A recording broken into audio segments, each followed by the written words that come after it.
उजळले भाग्याता अवघी चिंता वारली संत दर्शनी हा लाभ पद्मनाभ जोडीला संपुष्ट हे हृदय पेटी करुणी पोटी साठवू संत दर्शनी हा लाभ पद्मनाभ जोडीला तुका म्हणे होता ठेवा तो या भावाचा पडला संत दर्शनी आला पद्मनाभ जोडीला समचरण सरोजम सान्द्र नीलांबुदावतकडे पाने मंडनं मंडनं तरुण तुलसी माला कंजरम कंज नेत्रम सदैव धवलहासं विठ्ठलं चिन्तयामि पांडुरंगा करू प्रथम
श्री गुरूंचे ते नमस्कार आता मस्तक हे पायावरी या वार करी संतांच्या श्री संतांचे माथा चरणावरी अष्टांग हे करी दंडवत ओम नमो ज्ञानेश्वरा ज्ञानेश्वरा ओम नमो ज्ञानेश्वरा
संत दर्शनी आला व पद्मनाभ जोडीला विठाला विठ्ठल टाळी वाजवा विठ्ठल विठ्ठल म्हणा हा टाळी वाजवा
संत दर्शनी आला व पद्मनाभ जोडीला प्रस्तुत कीर्तन सेवेसाठी निवडलेला अभंग महान भगवत भक्त संत सम्राट शिंदे महाराष्ट्र भूषण हिंदू हृदय सम्राट जगद्गुरु तुकोबर यांचा 4 चरणाचा सर्वांच्या पाठांतरातील उत्कृष्ट असा अभंग आजच्या या नैमित्तिक कार्यक्रमासाठी निवडलेला आहे।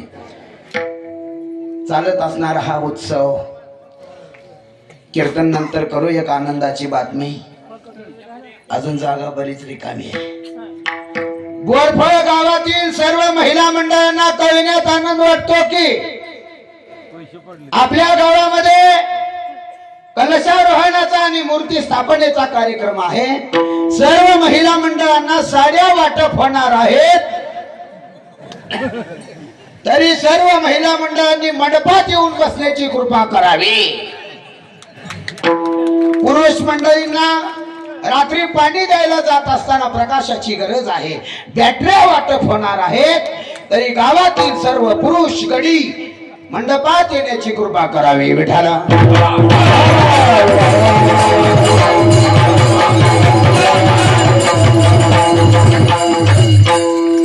चालत असणार हा उत्सव महाराज कुठेतरी सत्य परमार्थ चालू आहे म्हणून हे व्यवस्थित आहे। देवाने आपला नियम बदलला नाही, आपण आपल्या व्यवस्थेनुसार नियम बदलून घेतलेले आहेत। निसर्गाने त्याची नियत सोडली नाही, नियत सोडली यानं जरा स्पष्ट बोलतोय। जर्सी गाईची किंमत 1 लाख रुपये आहे, मुर्रा म्हशीची किंमत 85,000 आहे, चांगलं बकरं 20,000ला आहे, चांगली शेळी 15,000ला आहे, गावरान कोंबड 1200ला आहे आणि ह्या औलादीची किंमत 500 रुपये। निवडणुकीत कळालं ना तुम्हाला। पण हा देह एवढा सामान्य नाहीये, या देहाची इच्छा स्वर्गातले सुद्धा देव करतात। स्वर्गातले का स्वर्गीचे अमर स्वर्गीचे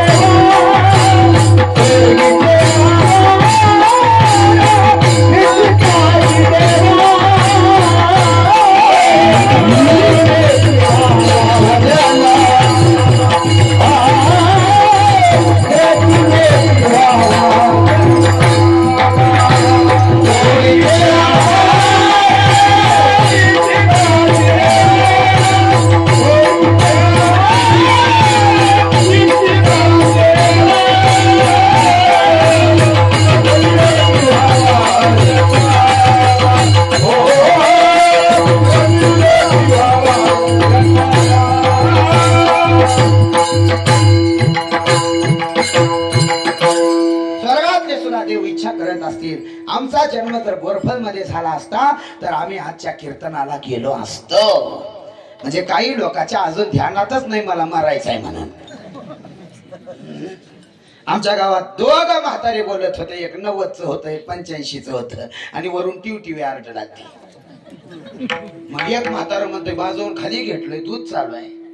त्यानं सावकाश म्हणते कुणाचा नंबर रे, ह्याला सोडून. म्हणजे याला मारायचं हे ध्यानात नाही. 83,99,999 जन्म झाल्यानंतर मग याचा नंबर लागतो. आकडा नीट ध्यानात ठेवा, मटक्याचा नाही, जन्म मरणाचा आकडा आहे. आणि हे आकडेवारी जर चुकवायची असेल तर आपल्याला संत मार्गी चालती, संताच्या संगतीमध्ये जाणं हे योग्य आहे. सज्जन से सज्जन मिला तो हवे दो दो बात, और गधे शेगदा मिले तो खावे दो दो लात. दोघांचं बोलणं चालू होतं, राम प्रभूचं आणि तुकाराम महाराजांचं. दोघं बोलत होते, मी तिथंच होतो. तुकाराम महाराज म्हणू लागले देवा तुम्ही राम कसं काय? तुकाराम महाराज मी राम, माझ्या नावानं दगड पाण्यात पोहली, त्याच्यावर वानर तरुण गेली, सगळ्या जगाला आराम देणारा मी राम. वा वा देवा, साष्टांग दंडवत घातले तुकोबाऱ्यांनी, पण देवाच्या मनात शंका आली. तुकाराम महाराज मी राम पण तू का राम? मी राम पण तू का राम? देवा माफी मागून बोलू का देवा? तुम्ही दगडाचा सेतू बांधलात पण तो सेतू अर्धा पाण्यात बुडाला, पण मी अभंगाचा सेतू बांधलोय देवा, त्याच्यावरून कितीतरी तरलेले आहेत, तरत आहेत आणि तरतील, तरले तरती हा भरवसा. तसं तुकोबाऱ्यांच्या अभंगानुसार आपल्याला चिंतन करायचं आहे. विठाला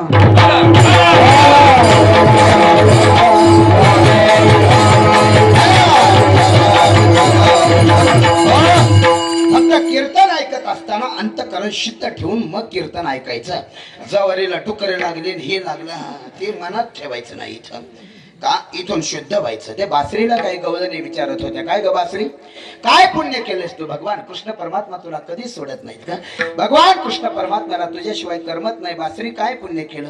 ती बासरी म्हणते अगं मी काहीच केले नाही, फक्त मधून रिकामी झाले. बासरीला इकडून बघा पलीकडचं दिसतं, मधून स्वच्छ व्हावं असंच म्हणलो एका गावात, मधून स्वच्छ व्हा. एका मावशीनं घरात जाऊन निर्मा काढून दिली. निर्म्यानं स्वच्छ होते का? त्यालाही प्यावंच लागल, पण काय प्यावं लागल? ब्रह्मारस घेई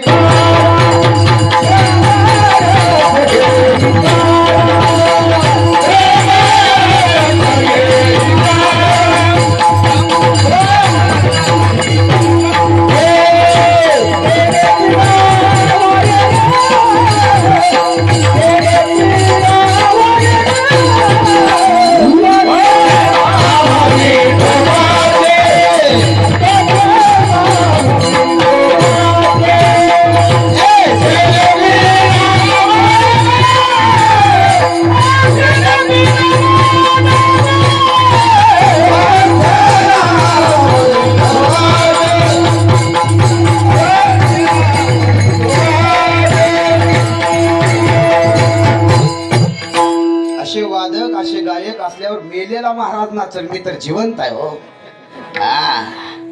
आणि साईडला असलं जनरेटर आहे. याला पाहून म्हाताऱ्या माणसाला सुद्धा असं ज्याचे सगळं कॅल्शियम गुडघ्यातलं गेलं त्याला सुद्धा याच वयात परमार्थ आहे हो. म्हातार लोक आम्हाला म्हणतात महाराज कुठं?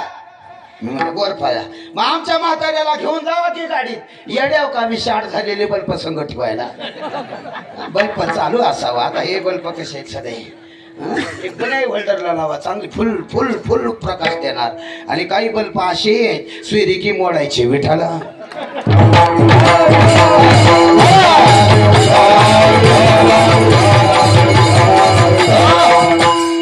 अरे याच वयामध्ये परमार्थ. तुम्ही रसवंती पाहिलात ना सध्या रोडला?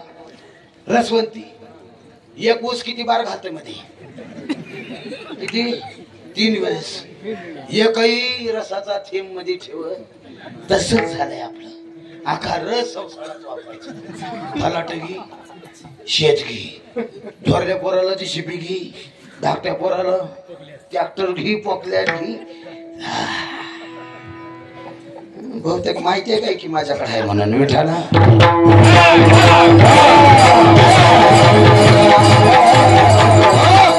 ऐका, याच वयामध्ये परमार्थ. किती उदाहरणं सांगू. मी जर हसत खेळत कीर्तन करतो, मला जर हसवायचा नाद आहे, पण काही जणाला 2 तासात किती बी हसवा, शेवटपर्यंत असंच तोंड राहतंय का. अरे काय गॅरंटी पुढच्या वर्धापन दिनानिमित्त येईल म्हणून. इथं हसत खेळत राहायचं, काही गॅरंटी नाही. माझं कीर्तन म्हणजे रेडीमेड कापडाचं दुकान आहे. उठत बी नाही बसत बी नाही. लई देवाचं सांगितलं का लोक म्हणते कुठलं होतं रे रात्री. लई संसाराच्या गप्पा मारल्या लोक म्हणते 4 गोष्टी देवाच्या आहे घालून गेल, तर तिथं काय सगळ्या संसाराच्या गप्पा. मी दोन्ही बाजूने कीर्तन करतो. किती उदाहरणं सांगू. आपला भाग तर असंच आहे महाराज. कधी रेल्वे ते काय माहिती. आपल्या बोरफळ मधला माणूस एक मुंबईला गेला. ऐरोली ते तुर्बे एवढाच अंतर धरा. ऐरोलीहून तुर्बेला जाते, तुर्बेहून ऐरोलीला रेल्वे येते. ही खेड्यातला माणूस तिथं गेला ना असं बघितलं का. ही रेल्वे ऐरोलीहून तुर्बेला जाते, तुर्बेहून लगेच ऐरोलीला येते. महिला फिरून यायला जागा आहे का. त्याला वाटलं औषध जसं एसटी फिरते का, तसं रेल्वे फिरून येत असेल माघारी. मुंबईतला मला तुम्ही खेड्यातले हो का. हा मी बोरफळचा. अहो ही लोकल अशी आहे, ही रेल्वे अशी आहे, हिला 2 इंजिन असतात. हे इकडेही चालते तिकडेही चालते. सप्ताह बसला की इकडेही चालते, कंधुरी आली की इकडेही चालते. म्हणून मी दोन्ही बाजूने कीर्तन करतो. बेठाला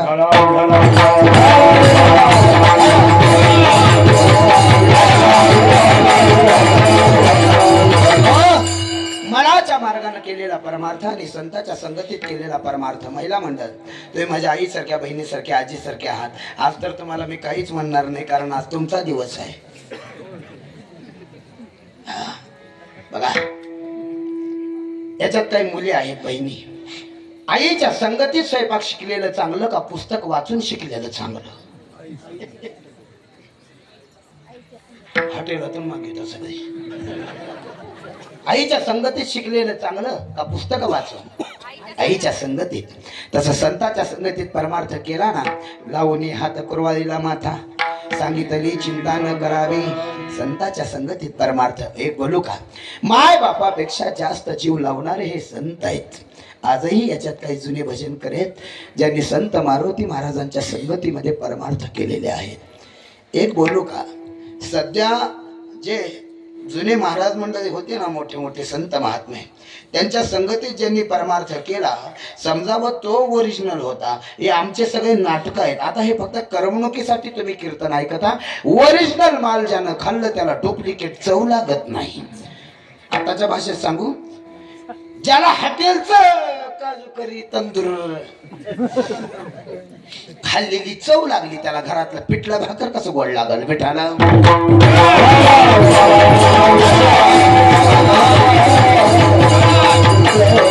उदाहरण आहे का, श्रीमंत घराणा, घरामध्ये मुलगा नाही, एकच मुलगी, 14 वर्षाची मुलगी. पप्पा जरा शिवरंजनीची साथ थोडं दे, मस्त आनंद आहे.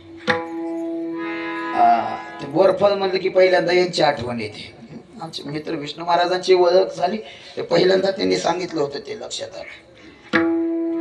14 वर्षाची मुलगी, श्रीमंत घराणा. पण योगायोगानं काय झालं काय माहिती, डोक्यात किडे झाले, किडे. लातूरला दाखवलं, पुण्याला नेलं, मुंबईला नेलं, कुठंच गुण आला नाही. सगळीकडे दाखवलं, गावात आणलं त्या मुलीला. घरामध्ये खराब वास येऊ लागला. शिवरंजनी आ आ आ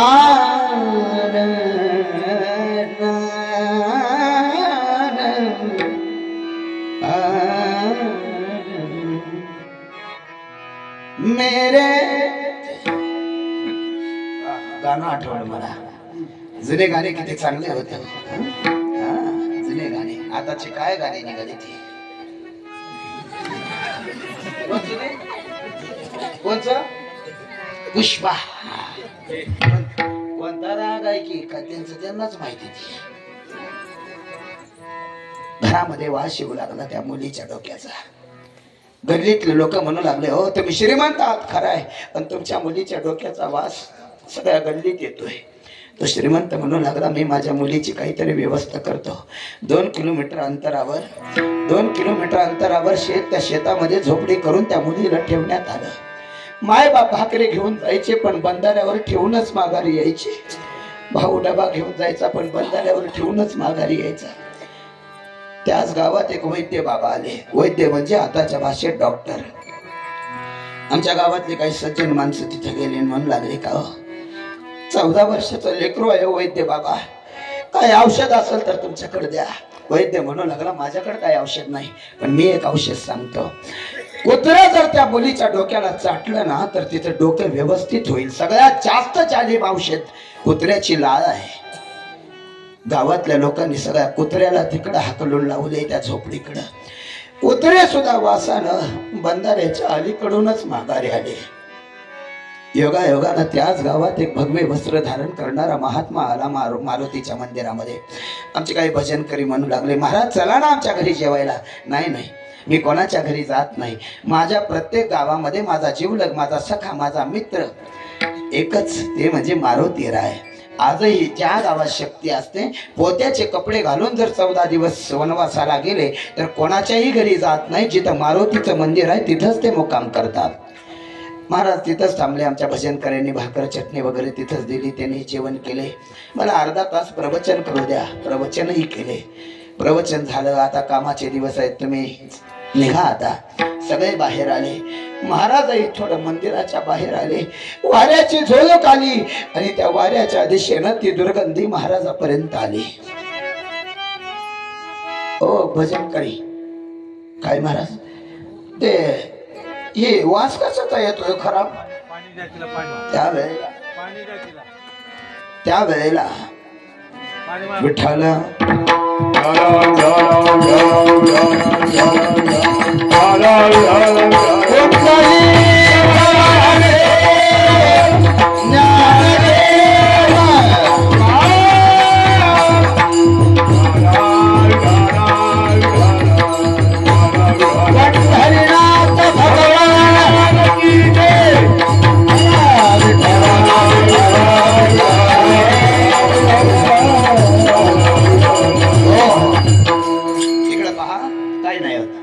चक्कर आली ती लेकराला. हा, इकडं लक्ष द्या. इकडं कशाची दुर्गंधी? आमच्या गावातलं लेकरू आहे महाराज. 14 वर्षाचं लेकरू आहे. डोक्यात किडे झाले त्याची दुर्गंधी. महाराज इतकं रडू लागले, इतकं रडू लागले. मारुती राया, अगोदर जर मला माहिती राहिलं असतं या गावातलं लेकरू एक दुःखी आहे तर मी या गावाची भाकर खाल्लो नसतं. मारुती राया, जेवढं हिमालयामध्ये तप केलोय तेवढं तप तुम्ही घ्या, पण त्या लेकराला बरं करा. रात्रभर महाराज रडत होते. सकाळी सकाळी त्या झोपडीच्या जवळ गेले. बेटा, बाळा बाहेर आहे. कोण तुम्ही? देव देव म्हणतात ते तुम्ही का? नाही बेटा, मी देव नाही, देवाचा एक भक्त आहे. कशाला आलात बाबा? माझ्या डोक्यात किडे झाले, खराब वास येतोय, तुम्ही लांब जा बाबा. महाराज बोलू लागले.